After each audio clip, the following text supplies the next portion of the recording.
오늘 내일은 더 추워서 추위에 단단히 대비하셔야겠는데요. 전문가 연결해서 한랭 질환에 대해 좀 더 자세히 알아보겠습니다. 순천향대학교 가정의학과 유병욱 교수 전화로 연결돼 있습니다. 교수님 안녕하세요.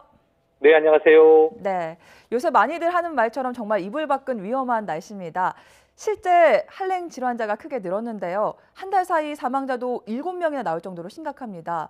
병원에도 이런 증상으로 환자들 많이 찾아오시나요?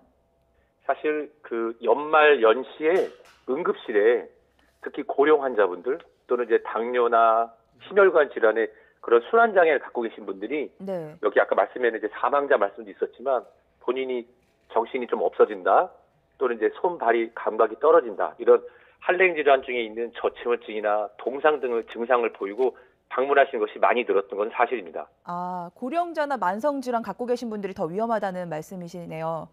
그렇습니다. 실제 저체온증이나 동상은 어떤 증상을 보이나요?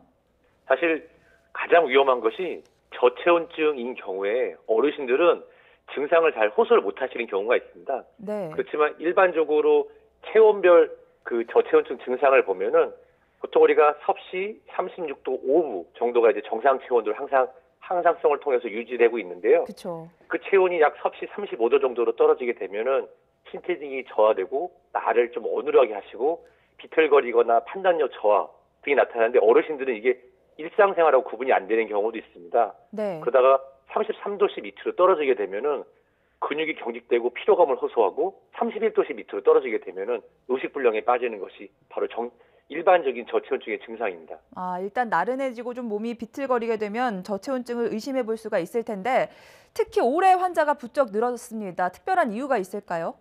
사실 그 올해 부쩍 늘었다는 표현보다는 네네. 그 감시 기간, 이 질병관리본부에서는 이 감시 기간을 2013년부터 운영을 하고 있는데요.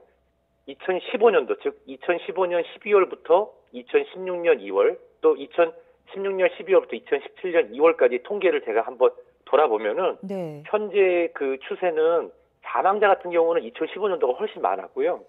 작년에 약간 줄었던 것뿐이지 다시 우리 현재 2017년도 감시 체계는 2015년도 아주 비슷하게 진행되는데 아마 기억하실 겁니다. 2014년, 15년도에 엄청 추웠거든요. 엄청 지금처럼. 추워질 때. 네.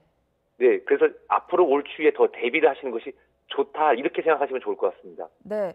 고령 환자분들이 많다라고 말씀하셨는데 특히 어르신분들이 이런 강추위 속에서도 아침 운동들 많이들 하십니다. 괜찮을까요?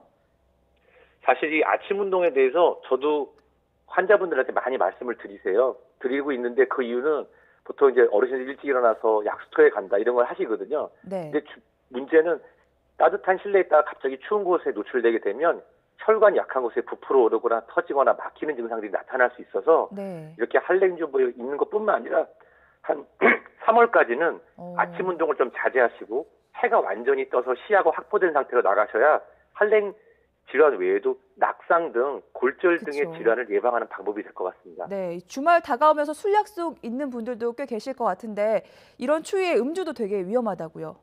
맞습니다. 사실 이번 질병관리본부의 그 감시 기간을 보면은 송년회 또는 우리가 보통 얘기하는 일반적인 그런 시무식하고 많이 관련된 부분이 있습니다. 네. 이 술을 드시게 되면 의식이 저하되고 또 추위를 잘 못 느껴서 한랭질에 노출되기가 쉽거든요. 네네. 음주는 자제하시는 게 좋을 것 같습니다. 예, 알겠습니다. 술 약속 또 아침 운동 자제하시는 게 좋을 것 같습니다. 순천향대학병원 가정의학과 유병욱 교수였습니다. 감사합니다. 네, 건강하세요.